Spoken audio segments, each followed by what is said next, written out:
Hai, Assalamualaikum. Apa khabar semua? Kembali lagi bersama saya AA berbagi info dan kisah menarik. Oh, sebelum tu jangan lupa tekan tombol subscribe, tekan loncengnya juga.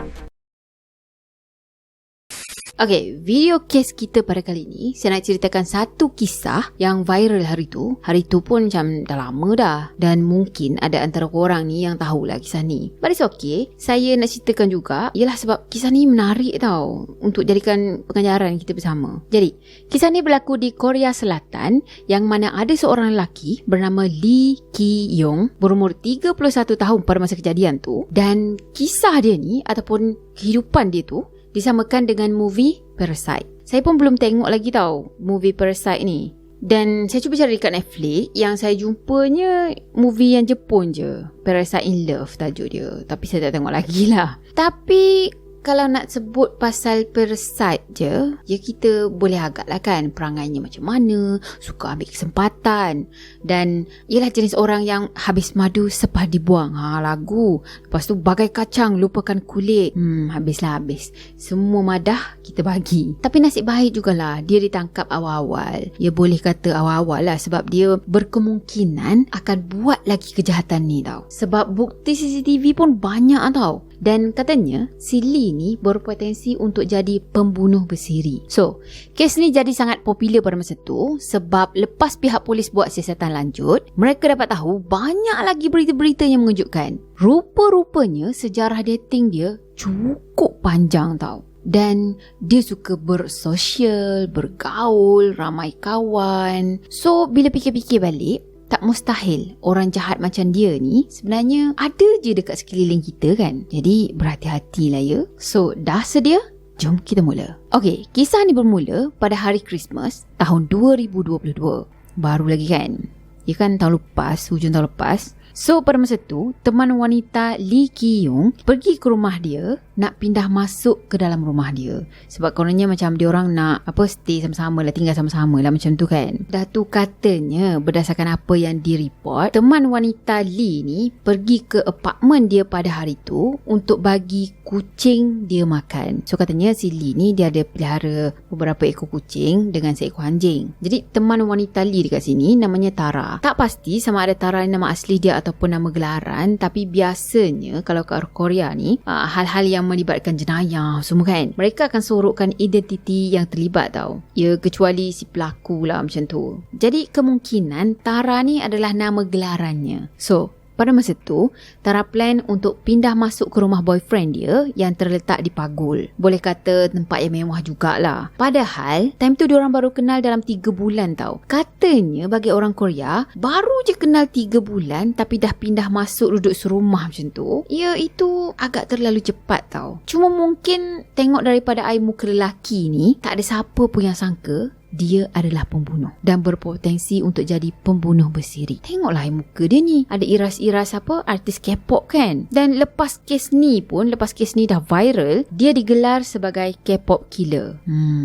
Okay, Tara cakap Lee ni seorang yang sangat atraktif, menarik tau. Menarik, tertarik, kau memang debung. Ya, dia ada gaya tarikan tersendiri. Dan dia selalu cakap yang dia nak settle down. Dia nak macam dah tak nak lah berfoya-foya lagi, berenjoy lagi kan. Nak settle down, nak bina family sendiri. Sebab yelah umur dia pun dah 31 dah time tu. Dan tambah pula si Lee ni, dia tunjukkan kesungguhan dia tau. Dia layan Tara dengan baik, manjakan Tara, mewahkan Tara beli itu beli ini kan. Sampaikan kawan-kawan si Tara ni, dia cakap beruntung kau Tara dapat Lee ni. So tak ada siapa pun yang syak atau nampak ada benda pelik pada Lee ni. Jadi pada hari Christmas tu, Tara ada dekat rumah Lee untuk bagi kucing dia makan lah kan. Jadi time tu Tara pergilah cari makanan kucing.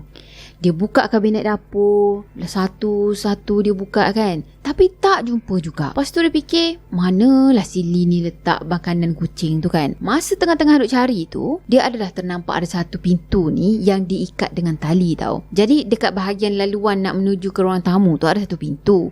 Mungkin semacam almari gitulah kan. Kat situ kan biasa orang simpan-simpan barang ataupun mungkin letak kasut ke apa.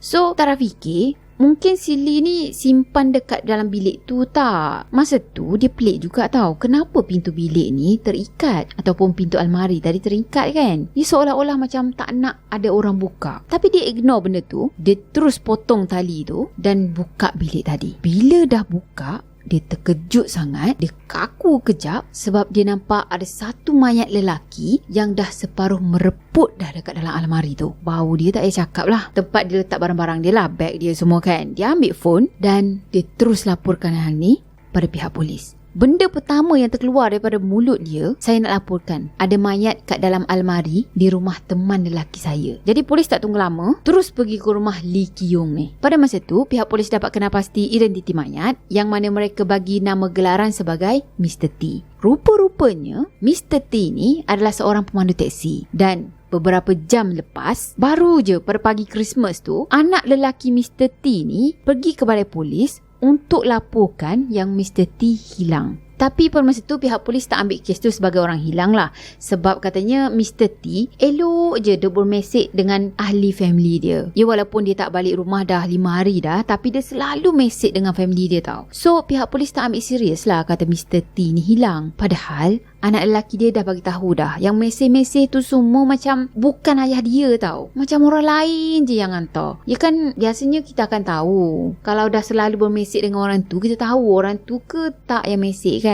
Cara dia tulis mesej tu kita tahu kan. Jadi info yang kita tahu setakat ni adalah Mr. T ni tinggal dekat bandar sebelah je. Dia seorang pemandu teksi yang berumur dalam lingkungan 60-an dan berdasarkan bedah siasat dengan keadaan peluputan mayat yang mereka jumpa tu, mereka sahkan yang Mr. T meninggal 5 hari yang lalu. Jadi pihak polis pun tanyalah Tara, awak tahu tak apa yang teman lelaki awak buat pada 20 hari bulan 5 hari lepas? Dah tu pihak polis tanya lagi, macam mana tingkah laku dia dalam 5 hari ke belakang ni? Ada apa-apa yang ganjil tak? Okey, Tara cakap yang 5 hari lepas, dia dengan boyfriend dia pergi makan malam dengan mak ayah Tara tau. Hari boyfriend dia ni kenal dengan family belah Tara. Tara fikir, tak mungkin lah hari tu semua ni berlaku. Dah tu dia cakap yang boyfriend dia ni okey je, macam biasa, tak ada apa-apa yang pelik dengan perangainya, tingkah laku dia. Ya macam biasa.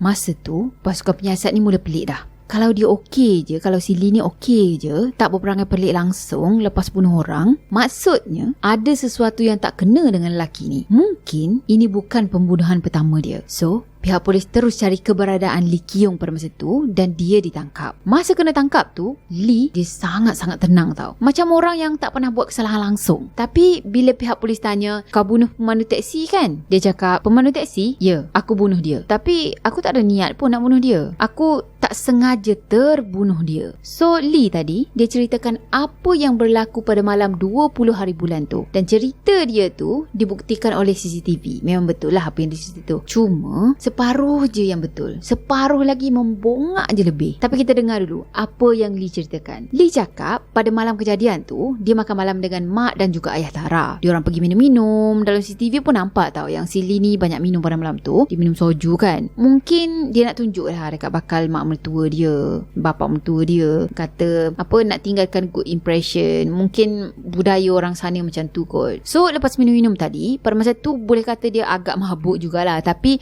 dia tak tunjukkan yang dia betul-betul mabuk sampaikan dia dah tak boleh nak kawal diri macam tu. Dia tak tunjuk semua tu dekat depan mak dan juga ayah Tara. Jadi katanya mak dengan ayah Tara ni suka dekat Lee tu.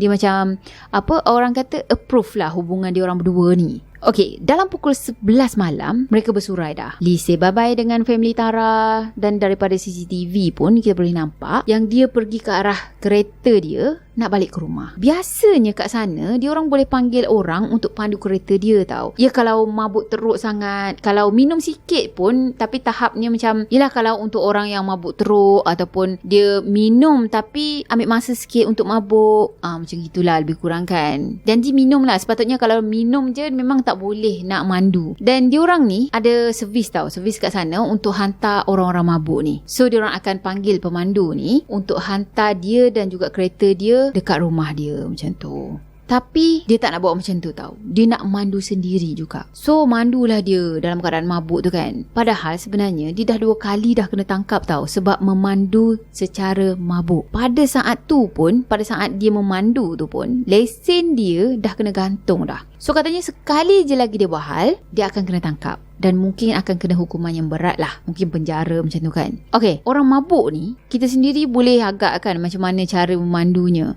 Nampak je jalan raya tu. Yelah main redah gitu je lah. Sampai dekat satu selekoh tu, si Lee ni dia nak belok kiri tau. Tapi pada masa tu lampu merah. Tak pasti juga sama ada dia tak nampak lampu merah ataupun sengaja dia langgar lampu merah tu. So masa dia tengah belok ke kiri tu, ada satu lagi teksi datang daripada arah kiri dia. Teksi tu macam nak pergi straight lah kan. So teksi tadi pergi langgar kereta Lee ni. Jadi daripada perlanggaran tu, kereta teksi tu lah yang paling teruk. Yelah teruk lah daripada kereta si Lee ni. So daripada CCTV juga kita nampak yang mereka berdua ni keluar daripada kereta. Lepas tu bincang-bincang dekat tepi jalan macam tu. Jadi sebab Lee ni dah banyak kali dah buat kesalahan, dia tak nak lah kan terlibat dengan kesalahan macam ni lagi. Kalau tak, teruk dia kena nanti. So dia minta maaf dengan pemandu tu. Minta maaf kan. Dan pemandu yang kita masukkan ni adalah Mr. T. Dia minta maaf, dia merayu supaya Mr. T ni tak laporkan hal ni pada pihak polis. Dan katanya kita settle tepi je lah macam tu kan. Dia akan bayar kerosakan kereta Mr. T tu. Lepas tu macam kita settle kita-kita je lah, tak perlu nak report. Lepas dah dipujuk rayu tadi, Mr. T setuju. Dah tu Lee cakap, tapi saya tak ada banyak cash dengan saya sekarang ni. Encik kena ikut saya balik ke apartmen saya untuk ambil duit kat sana. Pelik kan? Siapa je yang simpan duit cash banyak-banyak dekat rumah sama sekarang ni? Kecuali itu duit haram yang dia tak nak pihak berkuasa detect. Mungkin Mr. T pun perasan juga kot ada yang pelik dengan lelaki ni pada masa tu. Cuma yelah daripada air muka lelaki ni pun nampak macam baik, sopan kan, selalu minta maaf banyak kali. Dan fikir-fikir nak baiki kos keretanya pun, ya kalau nak tunggu insurans kan lambat pula. Dia nak kena guna kereta tu, teksi kan. Itulah kereta yang dia cari makan. So dia ikutkan je. Daripada CCTV nampak teksi Mr. T follow kereta Lee Ki-yong. Dah tu sampailah ke rumah Lee Ki-yong. Ada CCTV juga mereka pergi parking kereta. Dan ada CCTV juga dekat dalam lift yang bukti kata Mr. T ni memang pergi ke rumah Lee pada hari tu. Dan itulah kali terakhir Mr. T dilihat masih bernyawa tau. Okey, 20 minit lepas tu CCTV dalam lift menunjukkan Lee guna lift tu untuk turun. Masa tu dia nampak macam relax je. Tak ada tanda gelisah, gemuruh atau tak senang duduk ke apa kan. Tak ada. Cool je. Tak ada problem langsung. Jadi kalau betul lah dia dah bunuh Mr. T sebelum dia turun menggunakan lift tu, dia memang sakit sebab tak ada rasa gelisah langsung lepas bunuh orang. Okey, menurut cerita Lee Ki-yong, lepas masuk ke dalam rumah tu, Mr. T mula perasugut dia. Mr. T minta duit lebih banyak lagi daripada Lee ni, dan Lee cakap yang dia tak ada duit. Dia tak ada duit sebanyak yang Mr. T minta. Tapi Mr. T insist tau, nak juga duit tu ditambah. Kalau tak, dia akan laporkan hal ni pada pihak polis. So nampaklah kat situ macam ceritanya Mr. T dah ugut dia kan. Dah tu Lee ni geram lah. Dia marah sangat, dah tak terkontrol dah. Dah tu dia tak nak kena tangkap lagi. So dia pergi ambil objek yang tumpul dan dia bantai Mr. T dekat bahagian kepala sampailah Mr. T ni tak bergerak lagi. Katanya semua ni berlaku secara tiba-tiba. Dia tak rancang pun untuk bunuh Mr. T. Okey, daripada cerita Lee dan juga bukti CCTV, memang betul lah apa yang diceritakan tu. Tapi pihak polis tak berhenti kat situ tau. Mereka teruskan siasatan. Masa itulah pihak polis dapat tahu yang Lee Ki-yong tak pernah simpan duit cash dekat rumah tau. Habis kenapa ajak Mr. T datang ke rumah untuk ambil duit kalau dia tak pernah simpan duit dekat rumah? Krik-krik dekat situ kan. Bila pasukan penyiasat ni siasat dengan lebih lanjut, rupa-rupanya Lee turun ke bawah tadi menggunakan lift tu kan, sebab dia nak hapuskan bukti. Ya, teksi tadi kan ada parking dekat parking bangunan tu, lot parking bangunan. So dia bawa teksi tu dan parking dekat tempat lain. Jadi ada CCTV jugalah yang menunjukkan Lee bawa teksi tadi keluar daripada bangunan sebelum dia pergi parking teksi tu dekat parking lot yang kosong. Dah tu sempat lagi tau, dia delete semua bukti video. Dia delete black box teksi tu. Ya kan dalam tu kan banyak maklumat penting, terutama sekali GPS. Kemana je teksi tu pergi, ada rekodnya. So sebab itulah dia delete semua tu. Dalam masa yang sama juga, dia ambil handphone Mr. T dan dia buka phone tu guna imbasan muka Mr. T. Lepas dah boleh buka telefon tadi, barulah dia tukar password. So sebab itulah dia boleh mesej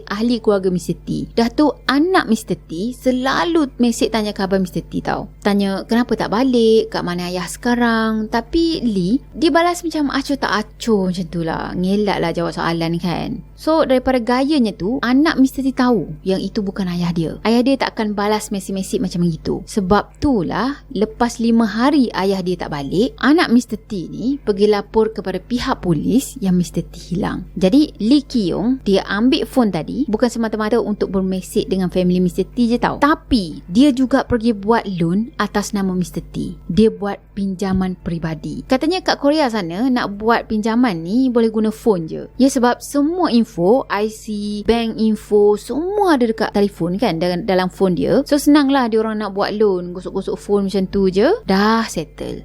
Sebenarnya ayat abah saya ni tau, dia selalu guna ayat gosok-gosok telefon macam tu. Kan sekarang kan touch screen kan, so gosok-gosok je lah. Dan sekarang ni dia pula yang selalu gosok-gosok phone. Yelah, hari-hari dengan politik. Aduh. Okey, sambung. Pada masa tu, Lee pergi buat pinjaman atas nama Mr. T sebanyak $50,000. Dah dapat duit tadi, sibuklah si Lee ni macam berjoli seakan kan. Bawa Tara pergi shopping, pergi makan dekat restoran yang paling mahal dekat Korea sana. Lepas tu, Lee juga dia beli cincin couple yang berharga $5,000.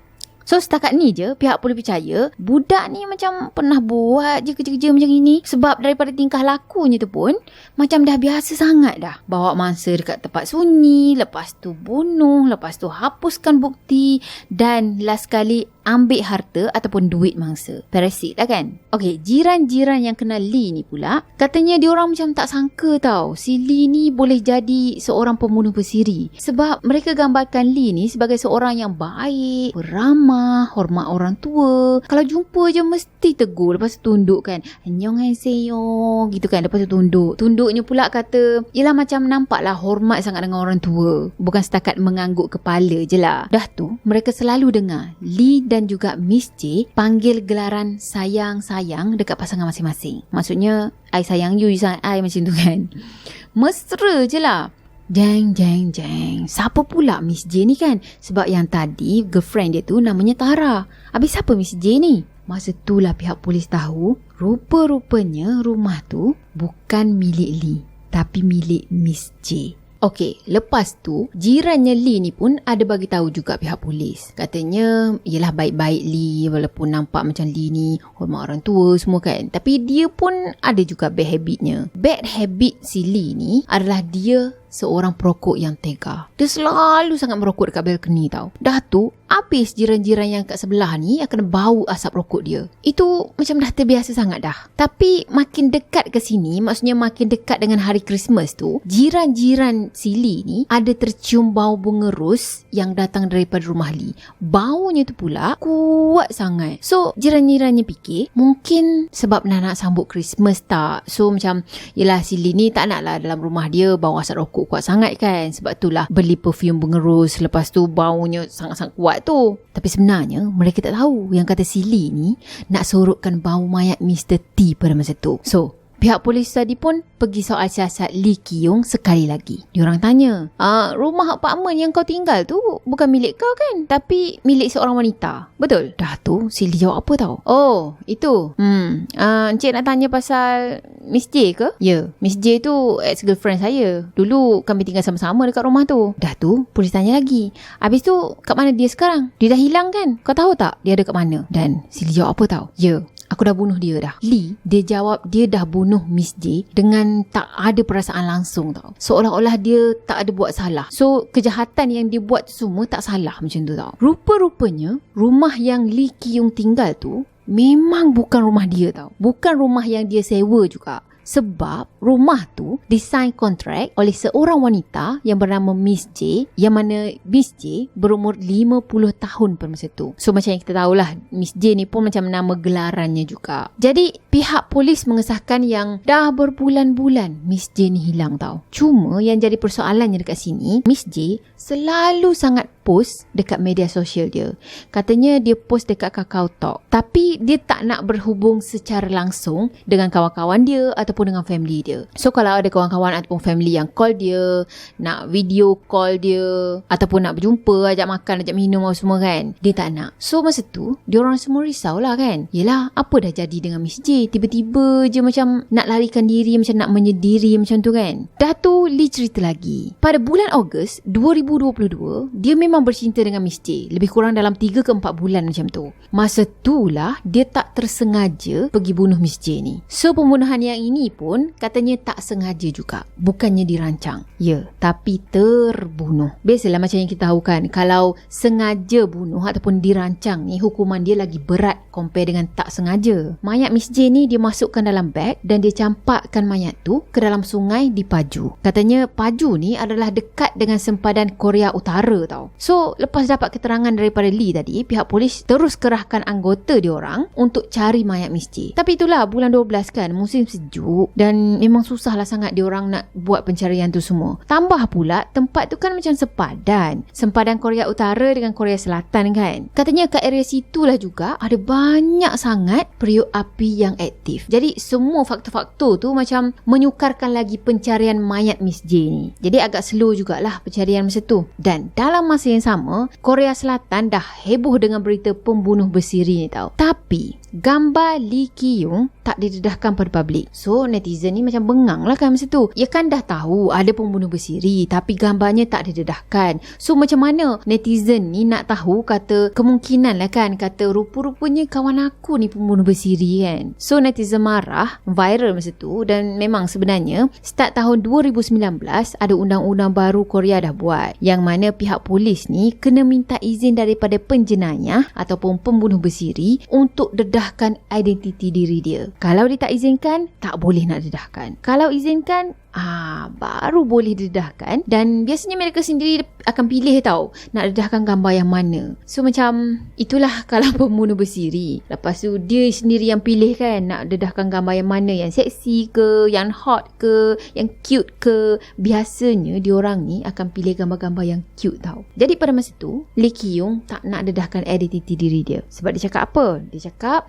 dia tak nak family dia tahu yang dia buat jenayah tu semua. Dan dia macam kecewakan family dia lah. So sebab itulah netizen semua marah pada masa tu. Dah tu Lee Ki-young cuma cakap dekat media dalam keadaan berbungkus semua tau. Macam dia pakai hook, lepas tu dia pakai mask macam tu kan. Lepas tu tundukkan muka. Biasalah samalah juga dengan yang kita tengok dalam drama-drama tu. Kalau dah terkena tangkap, lepas tu dia akan berbungkus macam tu, tak nampak langsung mukanya, dan wartawan akan interview dia lah. Jadi pada masa tu Lee Ki-young dia cuma cakap, saya minta maaf dengan jenayah yang saya dah lakukan. So sampai saat tu pun identiti diri dia masih lagi dirahsiakan. Okay, dalam masa yang sama juga mereka giat mencari keberadaan mayat Miss J tau. Pihak polis ni tak berhenti cari juga dekat mana si Lee ni buang mayat Miss J. Tapi tak jumpa juga. Masa tu lah pihak polis fikir, mungkin mayat Miss J ni tak ada kat dalam sungai tak. So pihak polis tadi pergi soal siasat lagi sekali. Tanya kat mana mayat Miss J. Dan Lee cakap apa tau?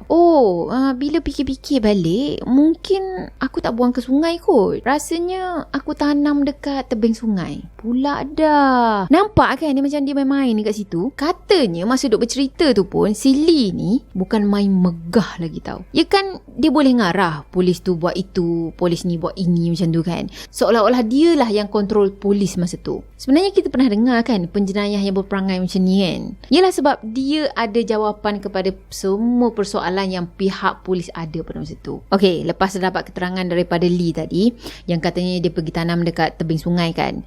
So pihak polis pun pergilah buat pencarian dekat sekitar tebing sungai pula. Gali situ, gali sini. Tapi tetap tak jumpa apa-apa. Jadi pada masa dia pergi cari mayat Miss J dekat tebing sungai tu, pihak polis ni bawa si Lee ni sekali tau. Sebab dia nak si Lee ni tunjukkan dekat mana yang tempat dia tanam Miss J tu. Yelah pihak polis pun dah mula fed up kan dengan Lee ni. Dan mereka minta, tunjukkan kat mana kau tanam Miss J tu. Cuma bila dah sampai dekat tempat pencarian tu, Lee tak boleh pun nak tunjukkan dekat mana dia dah tanam Miss J. So tak tahulah sama ada dia membongak lagi atau memang dia betul-betul tak ingat. Cuma macam biasalah, bila dah banyak kali sangat kena tipu, tak adalah orang nak percayakan dia lagi kan. So masa tu, pihak polis masukkan Lee ni kat dalam kereta polis yang ada dekat tempat pencarian tu. Dah tu anggota polis yang lain teruskan pencarian. Jadi pada masa tu, si Lee ni ada sorang-sorang dekat dalam kereta polis. Mungkin adalah polis yang lain tengah jaga dia dekat luar kan, macam tu kan. Dan agaknya dia boring sangat kot menunggu lama dekat dalam kereta polis tu kan. Yelah dengan panasnya lagi. Sebab masa tu pun dia pakai macam baju sweater yang besar tu kan. Lepas tu pakai hood macam tu. Dah tu pakai mask. So masa tu dia fikir mungkin dah tak ada siapa-siapa kot dekat area situ. Jadi dia pun turunkan hood. Dia buka mask dia. Dan masa tu lah pihak media yang dah menyorok jauh dekat sana pergi tangkap gambar si Lee ni dengan super lens dia tahu. Memang gambar dia clear gila. So, lepas si Lee ni tahu je gambar dia dah viral tadi, Lee, dia terus setuju untuk dedahkan identiti diri dia. Dia pilih gambar pasport untuk didedahkan. Dan kecoh lagi sekali masa tu. Sebab mereka fikir pembunuh bersiri ni mestilah rupanya macam entah apa-apa kan. Sekali yang keluar, yang viralnya, ala-ala K-pop. K-pop idol. Viral pula gambar-gambar dia yang lain tau. Memang betul lah kalau jiran-jiran Miss J ni cakap yang Lee ni baik budaknya. Sopan je dia. Boleh percayalah kan tengok daripada gambar dia ni.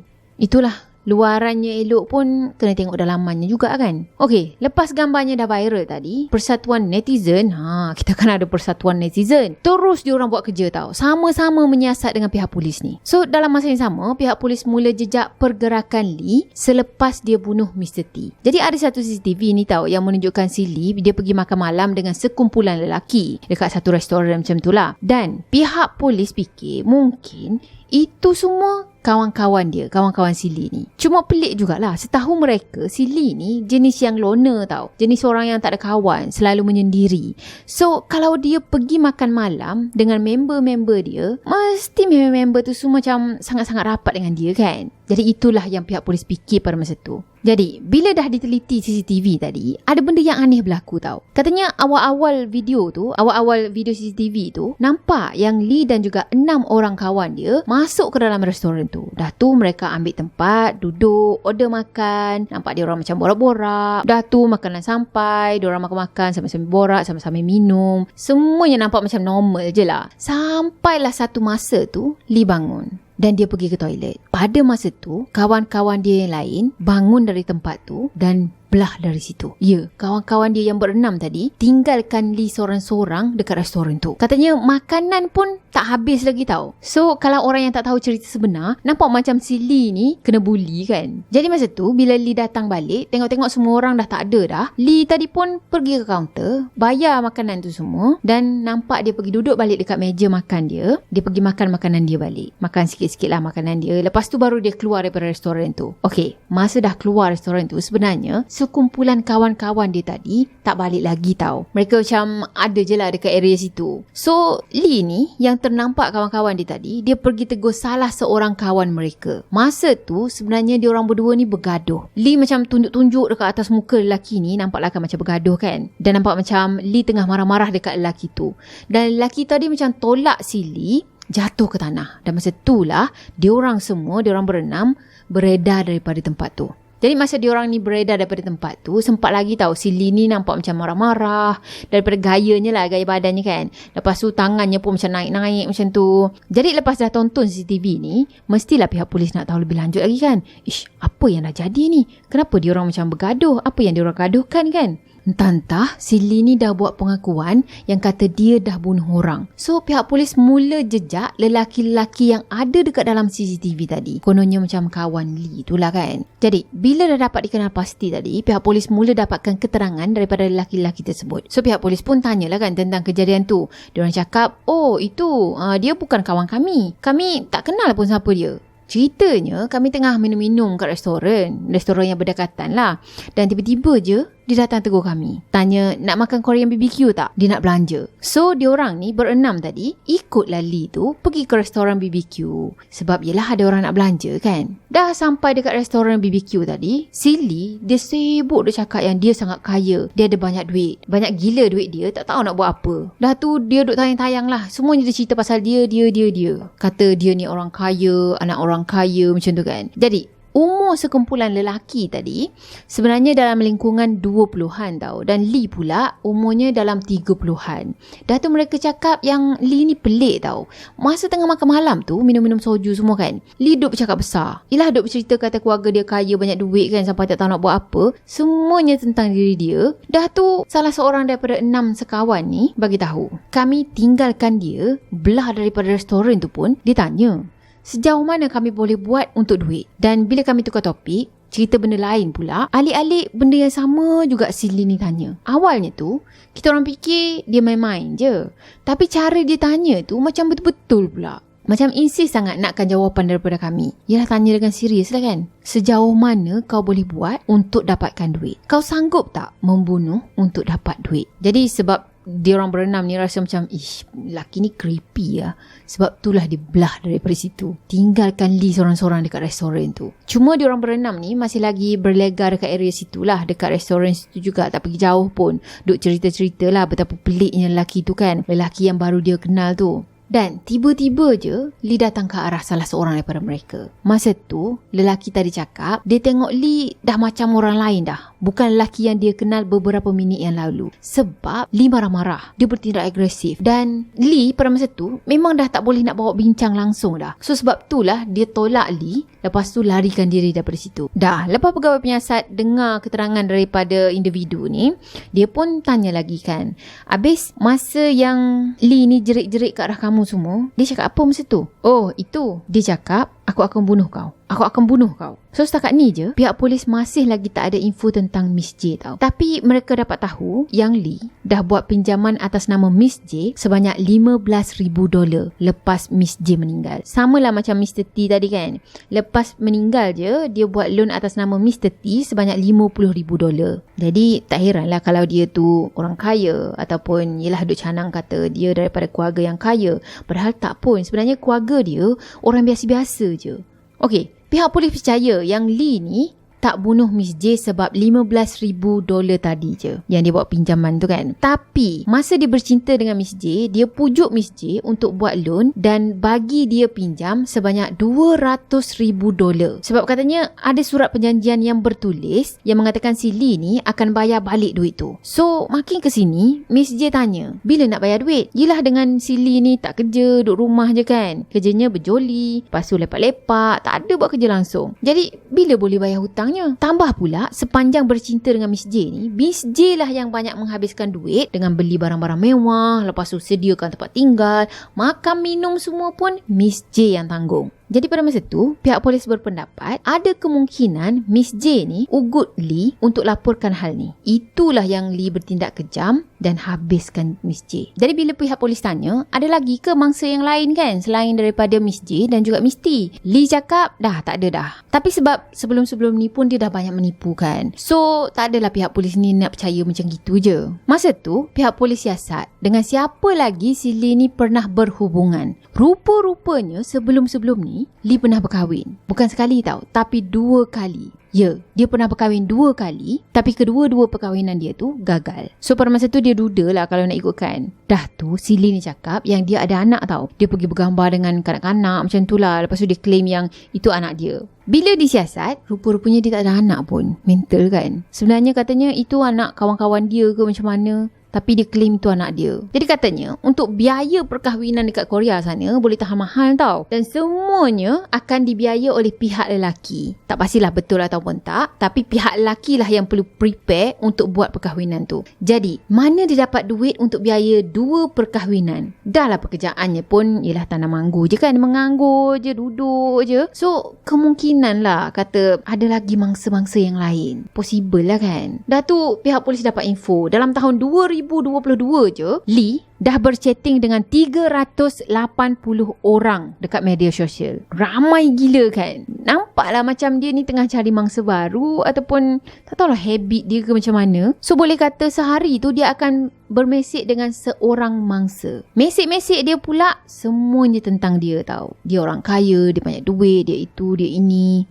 Dan setiap orang akan ada jalan cerita yang tersendiri tentang hidup dia. So macam dia berimajinasi sendiri, dia hidup macam gini, lepas tu dia cerita ke orang. Pegawai penyiasat juga dapat tahu yang Lee tak pernah single. Dia akan sentiasa ada teman wanita tau. Dalam masa 5 bulan je, dia dah bercinta dengan 3 orang wanita. Dan sebelum Tara tu pindah masuk ke rumah Lee, ex-girlfriend dia baru je pindah keluar daripada apartmen tu. Sebab dia baru je putus. Dan katanya dia berkapal dengan ex-girlfriend dia tu selama seminggu je. So, sekarang ni pihak polis tengah giat jalankan siasatan. Siapa lagi yang berkemungkinan jadi mangsa si Lee ni? Mungkin daripada 380 orang tadi, sebab pihak polis jumpa beberapa pasang kasut dekat rumah Lee. Dan kasut-kasut tu semua bukan milik Miss J dan juga bukan milik Tara. So, milik siapa? Sebab itulah pihak polis Syah ada mangsa yang lain. Dan katanya ada satu kasut tu yang jenis limited tau. Bukanlah jenis kasut yang limited edition macam tu, tapi ada beberapa butik je dekat Korea ni yang jual kasut jenis tu. Dah tu pihak polis call sorang-sorang yang dah beli kasut yang sama. Sebab apa? Sebab mereka nak pastikan yang mereka ataupun orang yang dah beli kasut tu masih lagi okey, masih lagi sihat walafiat. Sampai macam tu sekali kan, diorang nak cari siapa lagi yang pernah jadi mangsa si Lee ni. Sebab kasutnya ada dekat rumah Lee. Jadi ahli psikologi buat pemeriksaan pada Lee Ki-yong dan mereka mendapati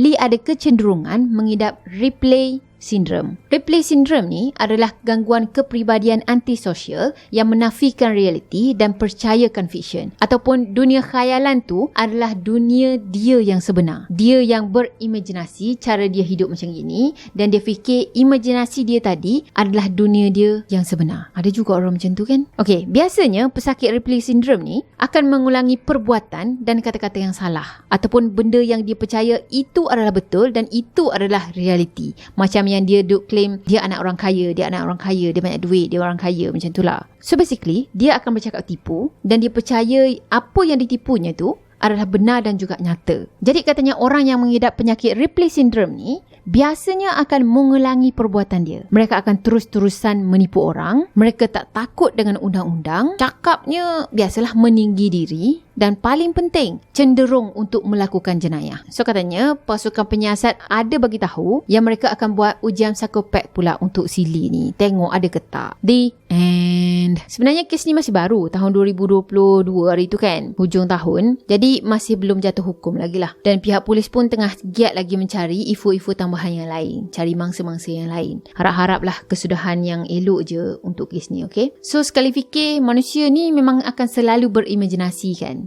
Imajinasi untuk masa depan nanti. Masa depannya kita nak hidup macam gini, tak nak hidup macam gini, nak ada rumah macam gini, tak nak rumah macam gini, nak ada kereta macam gini, macam tu kan. So tak salah kalau kita berimajinasi. Tak salah kalau kita bermimpi. Jadikan mimpi tu sebagai impian kita. Aim kita untuk capai. Tapi janganlah terlalu taksub, terlalu masuk sangat dengan dunia imajinasi tu. Mungkin sebab itulah dia jadi fikir apa yang dia imagine tu, apa yang imajinasi dia tu adalah hidup nyata dia. Sebab dia terlalu taksub dengan benda tu kan. So, makan dirilah. Jadi, saya rasa korang sendiri pun ada pendapat korang. So, sharekan dekat bawah. Dan saya rasa sampai di sini dulu untuk video kali ni. Macam biasa, kalau korang sukakan video ni, jangan lupa tekan tombol like, komen, share dan juga subscribe. Jumpa lagi di next video. Bye-bye. Assalamualaikum warahmatullahi wabarakatuh. Bye-bye.